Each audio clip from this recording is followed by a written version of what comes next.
E aí, galera, beleza? Eu me chamo Beatriz, vim falar um pouco sobre séries estacionárias com vocês.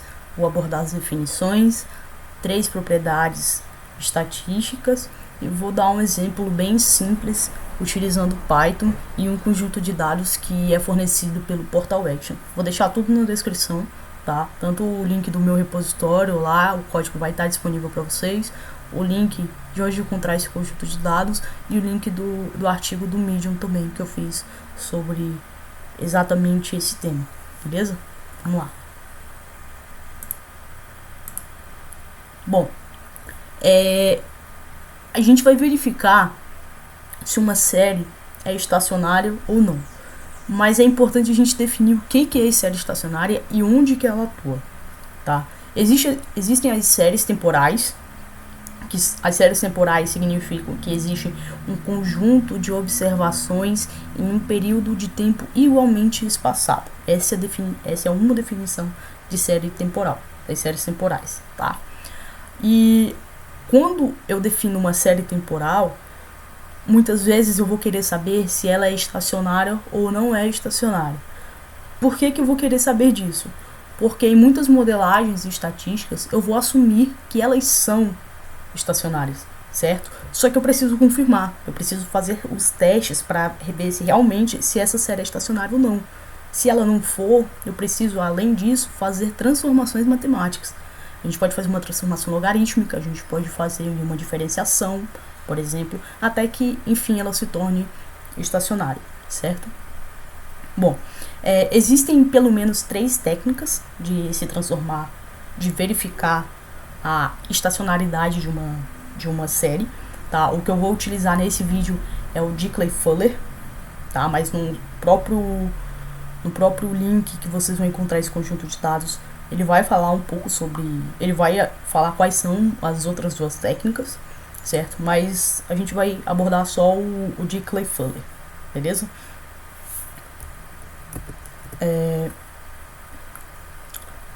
Vamos lá.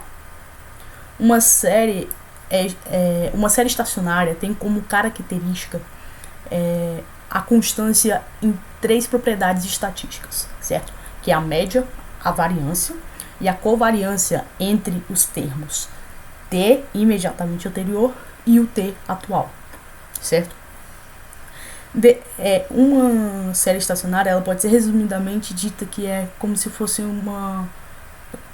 ela tem essas propriedades constantes em relação ao tempo, mas o comportamento de uma série estacionária é aleatoriamente com relação ao tempo, só que sempre em torno da média, que é constante, certo?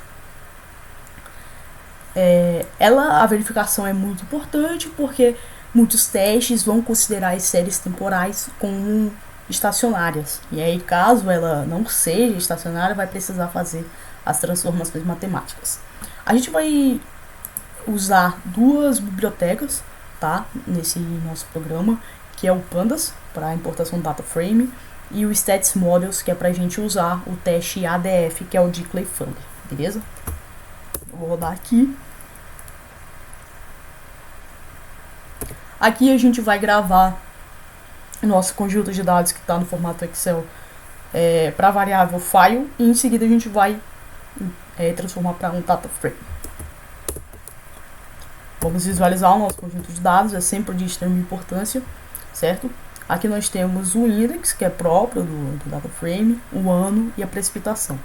E a gente vai ver conhecer um pouco mais sobre esse conjunto de dados, verificando os tipos dos objetos. E aqui a gente tem o seguinte, a gente tem que a nossa coluna ano é do tipo int e a coluna precipitação é do tipo float, que é um problema, porque como a gente está trabalhando com uma série temporal e a gente quer fazer um teste em cima do período, a gente precisa que essa coluna referente ao tempo esteja no formato de datetime, certo? E está no formato int. Então nós vamos, através da função toDateTime da biblioteca Pandas, converter para esse tipo e poder, enfim, realizar os testes, certo? Vamos lá. Convertendo o ano para datetime, utilizando a função, deixando no formato ano, né? E vamos verificar aqui qual é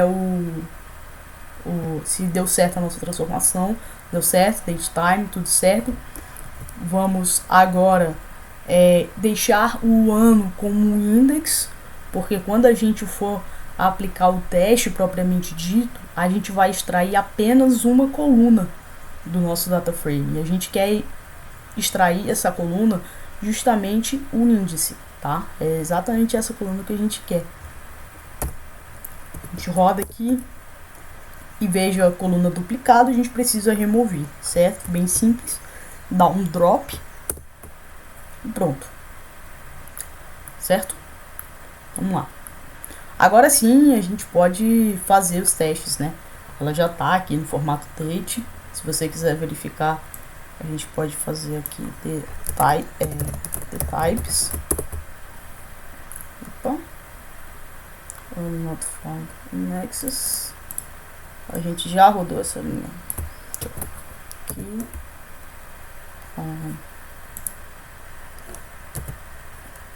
Veja só, ainda permanece igual, tá? Não mudou nada, porque como eu já tinha executado aquela linha, aí ele já fez, já deu o drop. E aí quando eu fui rodar novamente, ele não tinha a coluna especificada aqui para dar drop, certo? Vamos lá, df, the types. E aqui agora a gente só tem a nossa coluna precipitação, porque o ano tá com o index, certo? Vamos lá, agora a gente pode fazer os testes estatísticos. Aqui a gente vai, como eu disse anteriormente, chamar aquele data frame, chamando apenas pela coluna do index, agora, né, que é o nosso tempo, e vamos guardar numa variável chamada df estacionária, certo? Aqui a gente vai extrair apenas os valores para a gente poder trabalhar, né, com fazer os testes e tudo mais. E aqui, propriamente dito, a gente está aplicando, certo? A gente chama a função addFuller e colocando como parâmetro a variável que recebeu os valores, nesse caso do nosso index, a gente extrai, a gente faz o teste de Clay-Fuller, certo? Aqui eu só estou imprimindo o resultado no formato original, certo? Mas veja que não é interessante, tá? Ele está aqui como tupla, né? E aí tem os valores e tal, e aqui começa a ter um dicionário dentro de uma tupla.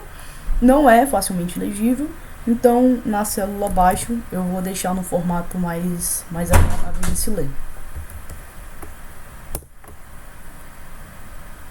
Certo? Agora sim a gente pode ler exatamente. Certo? A gente fez os testes, importamos as bibliotecas, conhecemos o nosso conjunto de dados e ótimo, mas agora a gente precisa interpretar. E para a gente interpretar, a gente precisa conhecer o teste de hipóteses. Como é que funciona o teste de hipótese? Eu dou duas hipóteses, uma chamada hipótese nula, H0, e a hipótese alternativa H1. Tá? Na hipótese nula é convencionado dizer que a série é estacionária. Tá? Eu digo convencionado porque quando eu aprendi assim, então eu acabei tomando isso como verdade, tá? Mas se alguém souber, sei lá, se alguém quiser sugerir algo, se não for bem assim, pode deixar aí no comentário abaixo, beleza? E aqui eu só coloco uma colinha dos níveis de significância para 1%, para 5% e para 10%, tá? E aí eu digo que o valor P que está expresso aqui na nossa saída, se ele for menor ou igual que o nosso nível de significância escolhido. O nível de significância é a tolerância máxima a erros que você assume na sua pesquisa, tá? Se esse valor for menor ou igual a esse erro, a gente rejeita a H0. E se ela for maior, a gente falha na rejeição do H0. Eu tenho um erro aqui. Cadê? Deixa eu arrumar logo.